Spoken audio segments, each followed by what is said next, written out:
नमस्कार, न्यूज 18 मध्य प्रदेश छत्तीसगढ़ देख रहे हैं आप और बुलेटिन की शुरुआत इस वक्त की सबसे बड़ी खबर के साथ।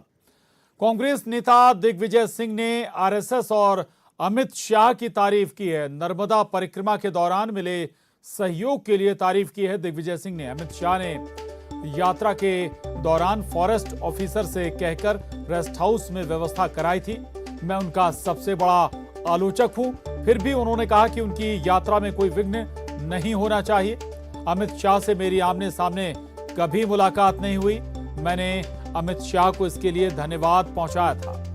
राजनीतिक सामंजस्य का ये प्रमाण है जिसे हम कभी भूल जाते हैं। संघ से मेरा विचारों का मेल नहीं है, लेकिन यात्रा के दौरान संघ के लोग मुझसे मिलने आते थे।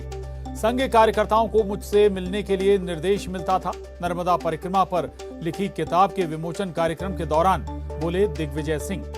तो दिग्विजय सिंह की पहचान इस बात के लिए होती है कि वो लगातार मुखर रहते हैं आरएसएस के खिलाफ, बीजेपी के खिलाफ, और हमेशा अगर कोई बयान होता है तो वो बीजेपी के खिलाफ या फिर आरएसएस के खिलाफ होता है। लेकिन पहली बार ये देखा गया जब दिग्विजय सिंह ने न केवल आरएसएस बल्कि केंद्रीय गृह मंत्री अमित शाह की भी दिग्विजय सिंह ने तारीफ की है। अपनी किताब के विमोचन के दौरान बोल रहे थे दिग्विजय सिंह।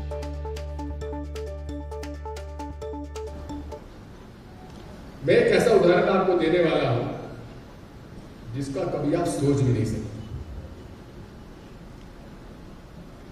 जिन दिनों हम गुजरात से निकल रहे थे,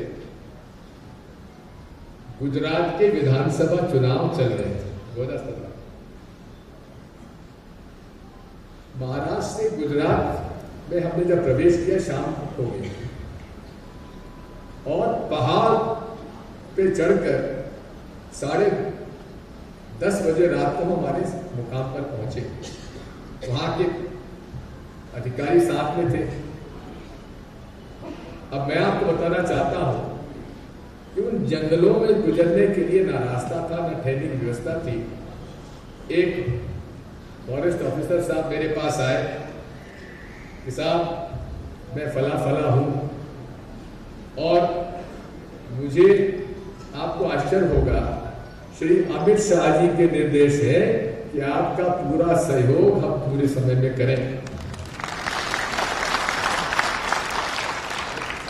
और चुनाव चल रहे हैं, दिग्विजय सिंह उनका सबसे बड़ा आलोचक, लेकिन उसके माध्यम से समाचार दिए कि उनकी यात्रा में किसी प्रकार का विघ्न नहीं होना चाहिए। पहाड़ों में से रास्ता काटा, हमारे सारे यात्रियों के भोजन की व्यवस्था की। आपको आश्चर्य होगा कि आज तक अमित शाह जी की और मेरी भेंट नहीं हुई है, लेकिन उनको धन्यवाद मैंने पहुंचाया, आभार व्यक्त किया। यही एक राजनीतिक समन्वय, सामंजस्य और मित्रता का एक प्रमाण है जिसे हम लोग कभी कभी भूल जाते हैं। दूसरी तरफ राष्ट्रीय स्वयं सेवक संघ का सबसे बड़ा आलोचक हूं मैं। हाँ, विचारों का मतभेद है, लेकिन जहां भी मैं जाता था 2-4-8 दिन के बाद कोई हमारे पास संदेश आता था कि साहब कोई आरएसएस के व्यक्ति आपसे मिलना चाहते हैं, बुलाइए। मैंने कहा भाई आप क्यों इतना परेशान हो रहे हैं, मैं तो आपका सबसे बड़ा आलोचक हूं। उन्होंने कहा नहीं साहब, हमको निर्देश हुए हैं कि आपसे जाकर हम लोग चर्चा करें और चर्चा करने के बाद हम लोग आपसे मिलने आए हैं।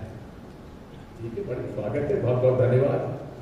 और मजे की बात यह है कि भड़ूच जिले के गांव में, बड़ीगुट गांव में, वहां हमारे माझी समाज का की धर्मशाला थी और वो माझी समाज की धर्मशाला में हॉल में जब ठहराया गया, एक तरफ डॉक्टर हेडगेवार का चित्र लगा हुआ, दूसरी तरफ गुरु गोलवलकर का चित्र लगा हुआ और हमको उसी कमरे में ठहराया गया। और यही नहीं है, रात को 10-10 बज रहे थे और वर्षा हो रही थी और उस वर्षा के अंदर हमें एहसास कराने के लिए वहां सदा वत्सले मातृभूमि का वहां पे आयोजन हुआ। बात यही है कि धर्म और राजनीति अलग है। मेरे धार्मिक यात्रा में मैंने सभी का सहयोग लिया, और यही नहीं है, मेरे यात्रियों में एक तो भारतीय युवा मोर्चा का अध्यक्ष था, वो मेरे साथ चला, और 3 अन्य भारतीय जनता पार्टी के लोग हमारे साथ चले, और पूरे हमारे जो मेरा परिवार जो नर्मदा परिवार से और बड़ा हो गया है, उस नर्मदा परिवार के वे आज अभिन्न सदस्य हैं। इसलिए मेरे लिए तो एक दिग्विजय को सुन रहे थे आप। दिग्विजय सिंह की छवि या उनका जो शख्सियत है वो इस बात के लिए जाने जाती है कि वो आरएसएस के मुखर विरोधक रहे हैं। हमेशा आरएसएस के खिलाफ बहुत ही तीखी बयानबाजी करते रहे। बीजेपी के खिलाफ भी उनके ऐसे बयान सामने आते हैं। शरद हमारे साथ जुड़ रहे हैं। शरद, आपने भी सुना होगा दिग्विजय सिंह को। शरद, ये हृदय परिवर्तन है, दिल की बात कह गए दिग्विजय सिंह, या फिर हम किसी और संदर्भ में देखें इसे? देखिए, इसका संदर्भ समझना या फिर कहें कि दिग्विजय सिंह की बातों का संदर्भ समझना आमतौर पर राजनीति में समझ रखने वाले किसी भी व्यक्ति के लिए मुश्किल होता है, क्योंकि ये वही दिग्विजय सिंह है जो अभी कुछ दिनों पहले तक सरस्वती शिशु मंदिर में जो शिक्षा दी जाती है उसको लेकर टिप्पणी कर रहे थे। और आज जब उनकी किताब का विमोचन था नर्मदा परिक्रमा को लेकर, तो फिर उन्होंने एक तरीके से न केवल संघ की तारीफ करी है बल्कि अमित शाह की भी तारीफ करी है, और पूरा एक वृत्तांत उन्होंने सुनाया है। तो कुछ दिन पहले तक जब वो सरस्वती शिशु मंदिर पे अपने बयान दे रहे थे तो उस पर बीजेपी के नेता उन पर टिप्पणी कर रहे थे कि एक वर्ग विशेष के प्रति उनका झुकाव रहता है। लेकिन आज वही अमित शाह एक नर्मदा परिक्रमा के जो पथिक नर्मदा परिक्रमा के, उनके तौर पर उनकी छवि सामने है। उन पर किताब लिखी गई है, 2017-18 में किताब लिखी थी, तो आज उनकी दूसरी छवि बिल्कुल सामने आ रही है। और उस छवि के बीच में अगर वो ये बयान देते हैं कि अमित शाह ने उनकी यात्रा के दौरान में सहयोग किया था जब उनकी यात्रा गुजरात से गुजर रही थी, और बड़ी बात ये थी कि उस वक्त वहाँ पे चुनाव चल रहे थे। उन्होंने इस बात का पूरा उल्लेख किया है कि एक रेस्ट हाउस में एक ऑफिसर आया और उसने ये कहा कि मुझे अमित शाह ने भेजा, और ये कहा है कि उनकी यात्रा में किसी तरीके का विघ्न नहीं पड़ना चाहिए।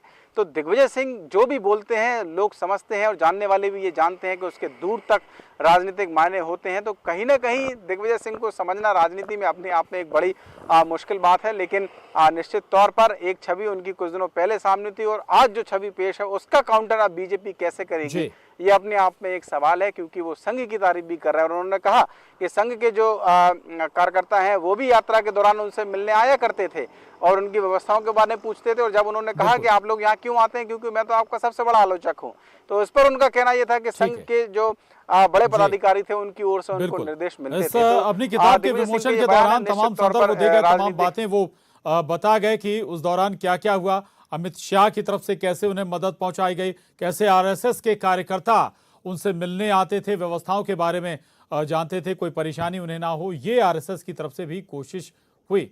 मुखर आलोचक दिग्विजय सिंह का ये दूसरा रूप है। शुक्रिया शरद आपका इस बातचीत के लिए। एक छोटे से ब्रेक के लिए रुक रहे हैं, फौरन लौटेंगे।